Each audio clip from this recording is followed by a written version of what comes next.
Hey Vision Chasers, this is Dr. Byrd here with another brief social studies lesson for you. Today we're going to talk about the amendments to the United States Constitution. Now there are 27 amendments to the Constitution, and it can be very challenging to try to remember them all, especially if you're given a test and you have to write them all down. That's very challenging. So what we're going to do today is we're going to break this down into bite-sized pieces. And so we're going to start with only 3 amendments. We're going to start with the 13th, 14th, and 15th amendments. And I'm going to give you a little rhyming device to help you remember those when it comes time to taking the test.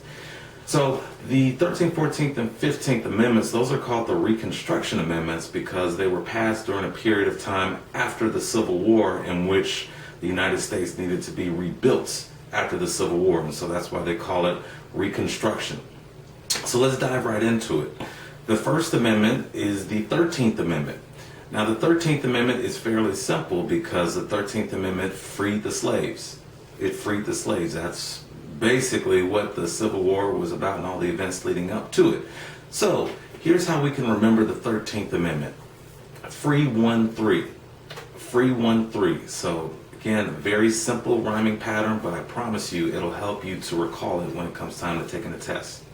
So that's the 13th Amendment. But after that amendment was passed, the freedmen, as they were called, they were still being mistreated and treated as if they were slaves. So Congress got together once again and they decided on another amendment, and that amendment was the 14th Amendment. And this amendment gave the freedmen citizenship. It gave them the rights to be treated equally. It gave them civil rights. And so here's how we can remember the 14th Amendment. 410 citizen, 410 citizen. And so again, with that, you've got a rhyming pattern that'll help you to recall that when it comes time to take the test. So this leads us to the 15th Amendment. Now, going back to the 14th Amendment just very quickly, one of the things that comes with being a citizen is the right to vote. So 14th Amendment, the freedmen, men only, were given the right to vote. However, the former slave owners in the South, they were doing things to prevent the freedmen from voting, whether it be the Ku Klux Klan intimidating them, poll taxes, and literacy tests. These are things that were done to prevent the freedmen from voting. And so Congress got together again and realized we need to further protect the freedmen's right to vote. And that brings us to the 15th Amendment. So the 15th Amendment, again, that protects the right to vote. It says that you cannot deny anyone the right to vote, no matter what the situation is, where they come from, who they are. If they're a citizen, you can't deny them the right to vote. And so here's a rhyming device for that amendment. F-I-E, where's the V?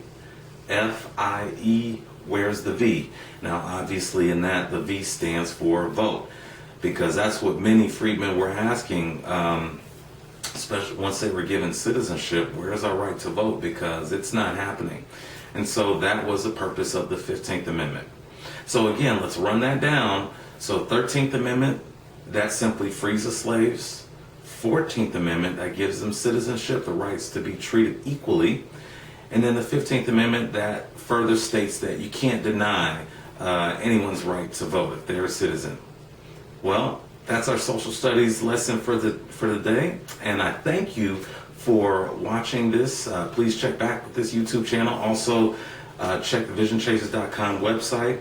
Also, please, I invite you to interact on our forum so you can interact with students like yourself all around the world, whether it be homework help or maybe dealing with some other challenges in school. Please use our forum. I invite you to do that.